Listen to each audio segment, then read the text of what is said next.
Roughly a year ago, activist investor Nelson Peltz from Cheyenne launched a corporate war against the Walt Disney Company by way of a proxy fight, to which Disney effectively acquiesced to a lot of his demands, or at least they promised they would.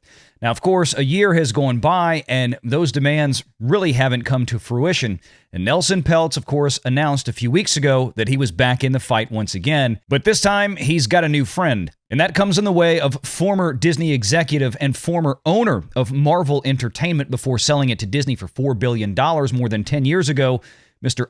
Ike Perlmutter. Now, as you may recall, weeks ago, I speculated that wouldn't it be funny if one of the board seats that Nelson Peltz was able to acquire from the Walt Disney Company in this new fight would go to Ike Perlmutter. Well, that's starting to look less and less like a joke and more like a reality. And that potential reality is also giving me some new ideas on what happened with former Disney Chief Financial Officer Christine McCarthy.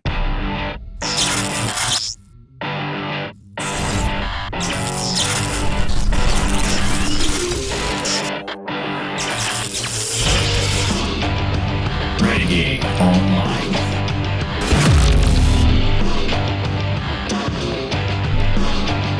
Well, folks, welcome back. Another great day here at Valiant Renegade. It's good to see everybody out there once again. And if you are like one of the many folks watching this video, not yet subscribed to this channel, please take a moment and turn that little red subscribe button to gray. Hit that like button, hit that notification bell, share this sucker out on the social medias, and of course, please do leave a comment before you head out the door today. Make sure to join us every Sunday afternoon at 6 p.m. Eastern for the live show. Nelson Peltz and Cheyenne are back in action. This from the Wall Street Journal, who broke the story on Monday. Peltz's push for Disney board seats now boosted by Ike Perlmutter's shares. And the former Marvel Entertainment executive says he can no longer watch the business underachieve its great potential. Now, as we reminded you earlier, Ike Perlmutter used to own Marvel Entertainment, sold it to the Walt Disney Company over a decade ago for a price tag of about $4 billion.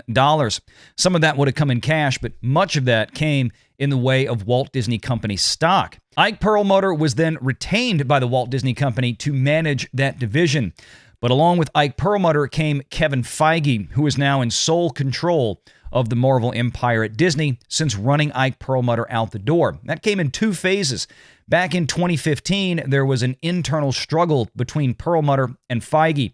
Perlmutter, who was trying to get the reins on some of the budgets and spending for Marvel, and of course, Kevin Feige, who wanted to go in a different direction down the road with Marvel that Perlmutter said wasn't going to work long term. Eventually, Bob Iger sided with Kevin Feige, pushing Ike Perlmutter to the back of the room, leaving him in charge of effectively the comic book division and Kevin Feige in charge of everything else.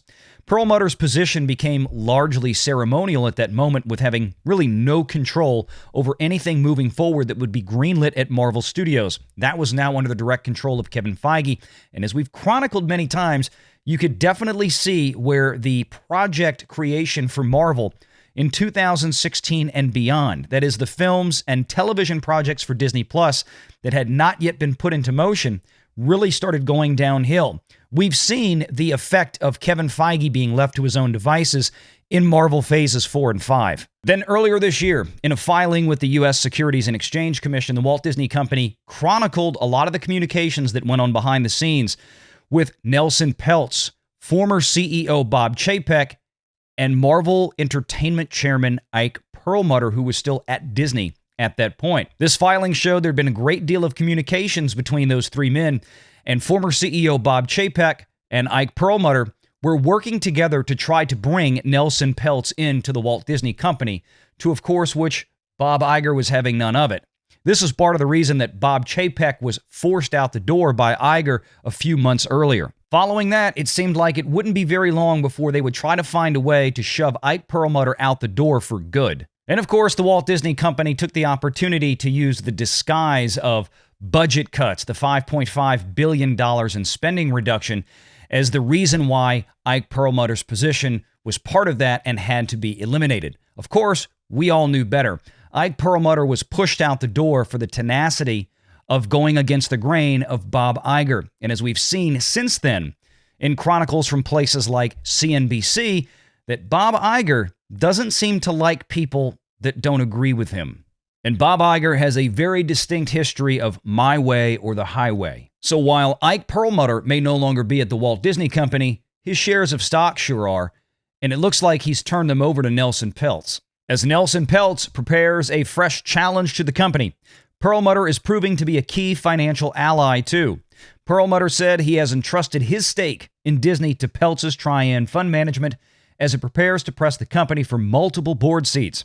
Trian's holding in the company totals about 33 million shares, including the stock that the investment firm controls under an arrangement that gives Peltz's firm sole voting power over Perlmutter's shares, according to people familiar with the matter. Trian's Disney stake, a holding that the Wall Street Journal previously reported is worth upward of $2.5 billion, includes shares held by Trian funds and outside investors. Perlmutter shares represent the majority of the stock that Trian currently controls. So to make it clear, not all of the $2.5 billion is held by Trian, but is controlled by Trian, meaning that somebody like Ike Perlmutter, who wanted to get in on the fight, would simply turn over his proxy to Nelson Peltz and to Trian for all of his outstanding Walt Disney Company shares. So whether Trian owns those shares or not really doesn't enter into it. It's the fact that Trian and Nelson Peltz has the controlling voting power over all of those 33 million shares. Aided by Perlmutter shares, Peltz's Trian now has nearly 4 times as many shares to vote than the investment firm had during the first campaign, which means more muscle to press Disney's chief executive Bob Iger for board seats or other changes. The specter of Peltz's renewed campaign represents one of several challenges Bob Iger faces as Disney shares trade at their lowest level in nearly a decade. So why now? Why didn't Ike Perlmutter throw his shares behind Nelson Peltz 1 year ago? We know that Ike Perlmutter and Bob Chapek were both involved in trying to get Peltz more engaged with the Walt Disney Company, which of course led to Bob Chapek's demise. But at the time, Ike Perlmutter was still working at the Walt Disney Company. He was still an executive there.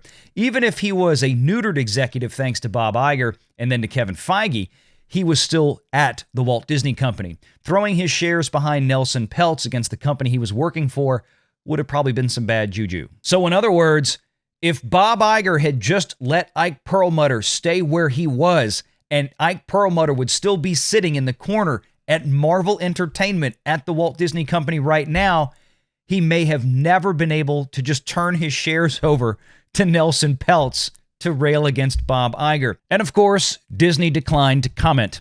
Nelson Peltz hasn't officially launched a fresh proxy battle against Disney. The nominating window for Disney's board of directors will open in December of this year, but he could do so if the board resists adding him as a director. Peltz is expected to seek multiple board seats, up from just one last year, the Journal reports.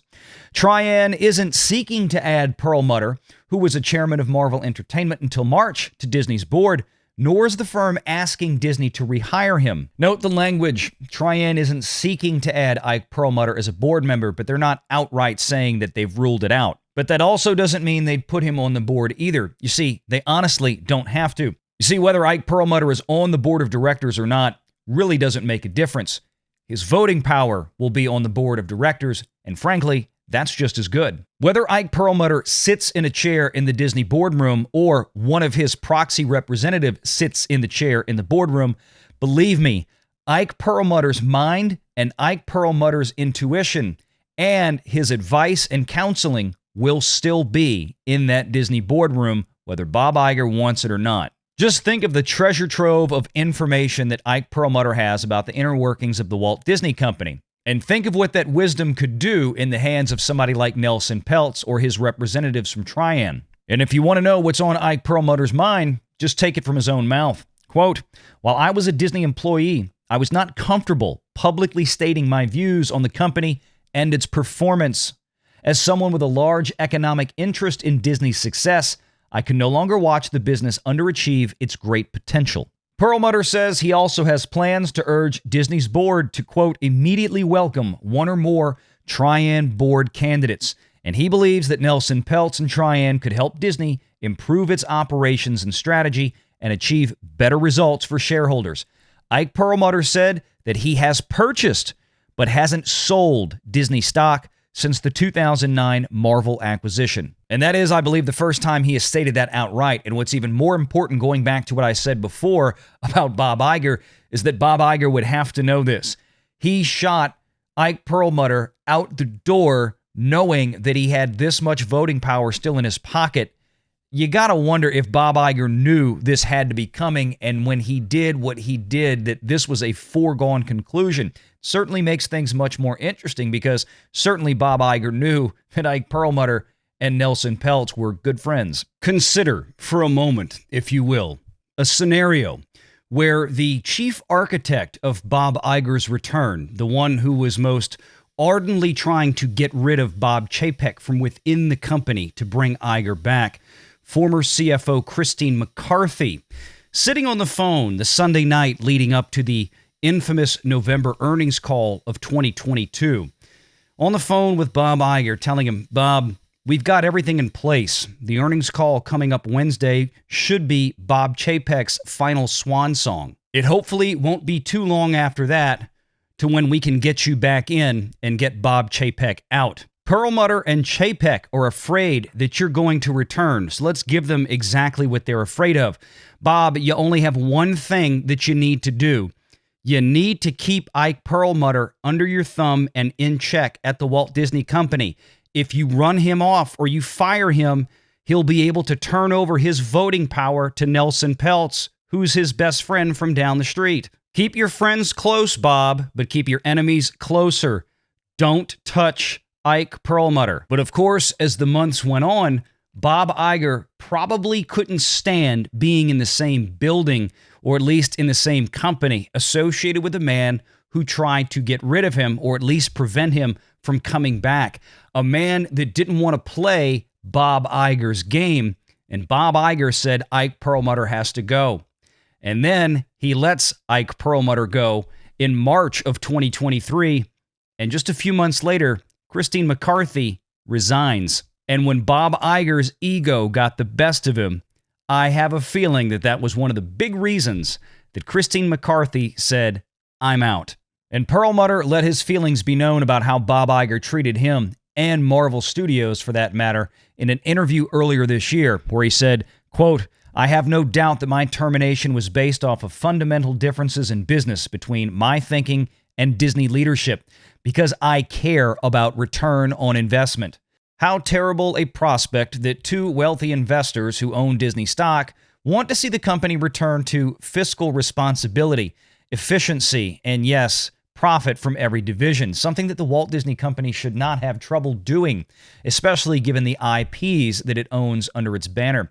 Not just Marvel, but think of Lucasfilm and everything else. This kind of makes you wonder, moving forward, what other big individual Disney investors out there that may have taken a $4 billion purchase price from Bob Iger in the last decade maybe just would want to jump in. What you say, George? Make sure you're subscribed to Valiant Renegade and join us every Sunday at 6 p.m. Eastern for the live show.